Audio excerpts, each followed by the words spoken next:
Hello. Hello. Hi, Srujan ಅವರಾ? Yes ma'am.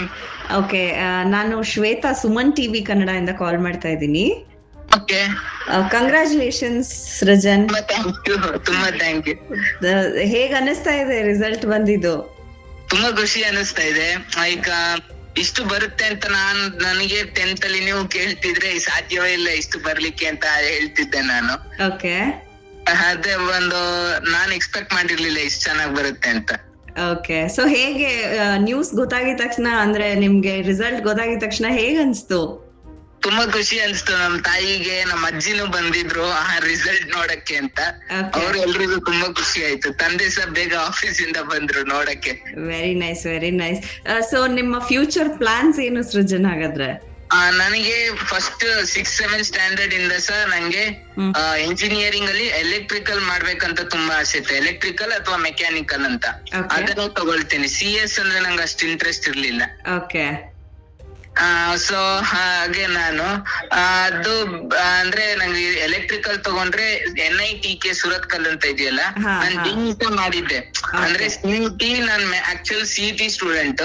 Teachers ಎಲ್ಲ ಹೇಳಿದ್ರು ಇಲ್ಲ ನೀನು JEE ಸಹ ಟ್ರೈ ಮಾಡು ಅಂತ. ಅದಕ್ಕೆ ಒಂದು ಅಕ್ಟೋಬರ್ ನವೆಂಬರ್ ಟೈಮ್ ಅಲ್ಲಿ ನಾನು ಅದಕ್ಕೆ ಓದಿದೆ. ಜನವರಿಯಲ್ಲಿ ಇತ್ತು ಅದ್ರ ಎಕ್ಸಾಮ್. ಅದ್ರಲ್ಲಿ ನಂಗೆ 6700 ರ್ಯಾಂಕ್ ಬಂದಿತ್ತು ನಂಗೆ. ಇದರಲ್ಲಿ ನಂಗೆ ಸುರತ್ಕಲ್ ಅಲ್ಲಿ ಸಿಗ್ತದೆ ಎಲೆಕ್ಟ್ರಾನಿಕ್ಸ್ ಅಂಡ್ ಕಮ್ಯುನಿಕೇಶನ್ ಅಂತ. ಈ ಕಡೆ ಮೆಕ್ಯಾನಿಕಲ್ ನಂಗೆ ಇಂಟ್ರೆಸ್ಟ್ ಇತ್ತು. ಅದಕ್ಕೆ JEE ಅಡ್ವಾನ್ಸ್ ಅಂತ ಇದೆಯಲ್ಲ ಮೊನ್ನೆ ನಡೆದ, ಅದ್ರಲ್ಲೂ ನನಗೆ 4600 ರ್ಯಾಂಕ್ ಬಂದಿತ್ತು. 2 ತಿಂಗಳಷ್ಟೇ ಓದಿತ್ತು. ಅದಕ್ಕೆ ಅಷ್ಟು ಟೈಮ್ ಸಿಕ್ಕಿರ್ಲಿಲ್ಲ ಓದ್ಲಿಕ್ಕೆ. ಅದ್ರಲ್ಲಿ ನಂಗೆ IIT ಹೈದರಾಬಾದ್ ಅಂತ ಇದೆ, ಅಲ್ಲಿ ನಂಗೆ ಮೆಕ್ಯಾನಿಕಲ್ ಸಿಗ್ತದೆ. ಅದೆರಡರಲ್ಲಿ ಡಿಸಿಷನ್ ಇರೋದು ನಂಗೀಗ. Very nice. ಓಕೆ, ಸೊ ನಿಮ್ ಪ್ರಿಪರೇಷನ್ಸ್ ಹೇಗಿತ್ತು ಸೃಜನ್? ಅಂದ್ರೆ ಪ್ರಿಪರೇಷನ್ ವೈಸ್ ಆದ್ರೆ ನಾನು ಎಲ್ರಿಗೂ ಅದೇ ಹೇಳುದು, ಎಷ್ಟ್ ಜನರು ಕೇಳಿದ್ರು ನಂಗೆ ಹಾರ್ಡ್ ವರ್ಕ್ ಇಂಪಾರ್ಟೆಂಟ್ ಅಂತ ಅನ್ಸೋದು. ಸೊ ಪ್ರತಿದಿನ ಓದ್ಬೇಕು. ನಾವು ಓದ್ತಿದ್ದೆ ಪ್ರತಿದಿನ ಸಹ. ಏನ್ ದಿನ ಸ್ಕಿಪ್ ಮಾಡ್ಲಿಕ್ಕೆ ಹೋಗ್ತಿರ್ಲಿಲ್ಲ. ಒಂದಿನ ಸ್ಕಿಪ್ ಮಾಡಿದ್ರೆ ನೆಕ್ಸ್ಟ್ ದಿನ ಓದಕ್ಕೆ ಮನ್ಸಾಗಲ್ಲ. ಅದಕ್ಕೆ ಫಸ್ಟ್ 1 ತಿಂಗಳು ಕಂಟಿನ್ಯೂಸ್ ಆಗಿ ಓದಿದ್ರೆ ನಂತರ ನಂಗೆ ಓದದೇ ಇದ್ರೆ ಬೇಜಾರಾಗ್ತಿತ್ತು, ಓದ್ಬೇಕಂತ ಅನಿಸ್ತಿತ್ತು. ಹಾಗೆ ಮೇಂಟೈನ್ ಆಗ್ತಾ ಇತ್ತು ನಂಗೆ.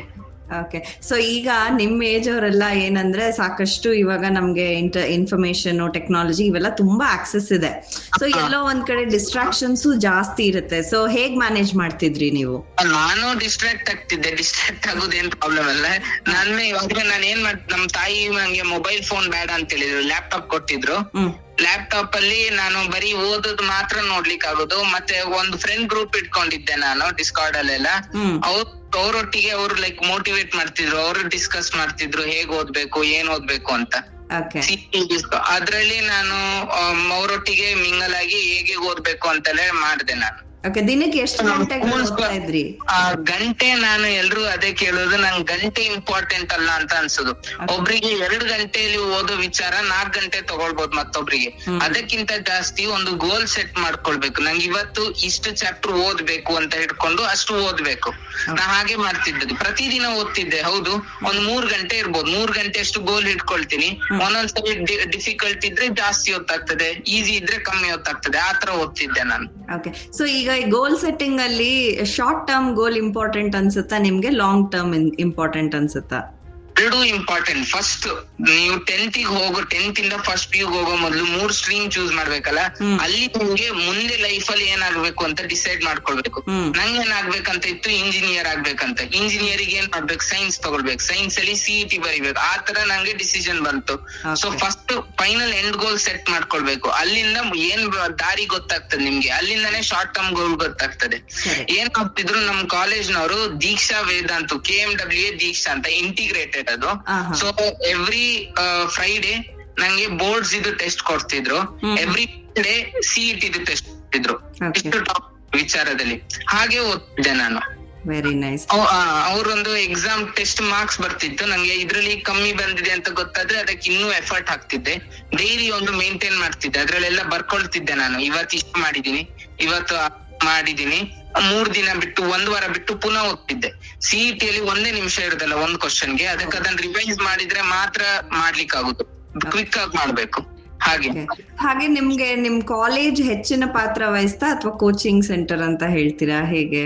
ನಮ್ಗೆ ಏನಂದ್ರೆ ನಮ್ ದೀಕ್ಷಾ ವೇದಾಂತು ಅಲ್ಲಿ KMW 2 ಒಂದ್ರಲ್ಲೇ ಎಲ್ಲ ಒಂದೇ ಕ್ಲಾಸ್ ಅಲ್ಲಿ ನಡೀತದೆ. ಅದೇ ಅದ್ರ ಅಡ್ವಾಂಟೇಜ್ ಅಂತ ಅನ್ಸೋದು. ಫಸ್ಟ್ ಪಾಠದ್ದು ಬೋರ್ಡ್ ಪಾಠ ಮಾಡ್ತಾರೆ, ಬೋರ್ಡ್ ಎಕ್ಸಾಮ್ ತಕ್ಕ ಲೆವೆಲ್ ತರ್ತಾರೆ. ನಂತರ ಪಾಠ ಆದ ಕೂಡ್ಲೆ CET ಲೆವೆಲ್ ತಕ್ಕ ತರ್ತಾರೆ. Very nice. ಸೊ ಎರಡು ಇಂಪಾರ್ಟೆಂಟ್ ಅಂತ ಅನ್ಸುತ್ತೆ, ಯಾಕಂದ್ರೆ CET ಎರಡರಲ್ಲೂ 50-50 ತಗೊಳ್ತಾರಲ್ಲ, ಅದಕ್ಕೆ ಎರಡು necessary. Correct. Okay, so college ಎಲ್ಲ ನೀವು ಇವಾಗ ಪ್ಲಾನ್ ಆಗಿದೆ, ಬ್ರಾಂಚು ಪ್ಲಾನ್ ಆಗಿದೆ. ಸೊ ಮುಂದೆ ಏನ್ ಮಾಡ್ಬೇಕು ಅನ್ನುವಂತ ಗೋಲು ನಿಮ್ಮ ಕಣ್ಮುಂದೆ ಇದೆ. ಹಾಗೆ ನಿಮ್ಮ ಏಜ್ ನವರು ಈಗ ನೆಕ್ಸ್ಟ್ ಯಾರೆಲ್ಲ CET ಬರಿಬೇಕು ಅಂತ ಪ್ರಿಪರೇಷನ್ಸ್ ಅಲ್ಲಿ ಇರ್ತಾರೆ, ಅವರಿಗೆ ಫೈನಲ್ ಆಗಿ ನಿಮ್ದೊಂದಷ್ಟು ಟಿಪ್ಸ್ ಅಂದ್ರೆ ಏನ್ ಕೊಡೋದಕ್ಕೆ ಇಷ್ಟಪಡ್ತೀರಾ? ಚಿಂತೆ ಮಾಡ್ಬಾರ್ದು. First of all final goal set ಮಾಡ್ಕೊಳ್ಬೇಕು. ಚಿಂತೆ ಮಾಡ್ಬಾರ್ದು, ಹಾರ್ಡ್ ವರ್ಕ್ ಮಾಡ್ಬೇಕು. Hard work on consistency. ಹಿಂದಿನ ದಿನ 1 ವಾರ ಹಿಂದೆ 10 ಗಂಟೆ 12 ಗಂಟೆ ಓದಿದ್ರೆ ತಲೆ ಒಳಗೆ ಹೋಗ್ತದೆ, ತಲೆ ಹೊರಗಡೆ ಬರ್ತದೆ. ಅದಕ್ಕಿಂತ ಬೆಟರ್ 3 ಗಂಟೆ ಅಷ್ಟೇ, 3 ರಿಂದ 4 ಗಂಟೆ ಕಂಟಿನ್ಯೂಸ್ ಆಗಿ ಎಫರ್ಟ್ ಪ್ರತಿದಿನ ಸ್ಕಿಪ್ ಮಾಡದೆ ಹಾಕಿದ್ರೆ ಬೆಟರ್ ರಿಸಲ್ಟ್ಸ್ ಬರ್ತದೆ ಅಂತ ನಂಗೆ ಅನಿಸ್ತದೆ. Very nice. Thank you so much Srujan, Suman TV Kannada ಜೊತೆ ಮಾತಾಡೋದಕ್ಕೆ. ಮತ್ತೊಮ್ಮೆ ನಿಮ್ಗೆ ಕಂಗ್ರ್ಯಾಚುಲೇಷನ್ಸ್. ತುಂಬಾ ಥ್ಯಾಂಕ್ ಯು. Okay, bye.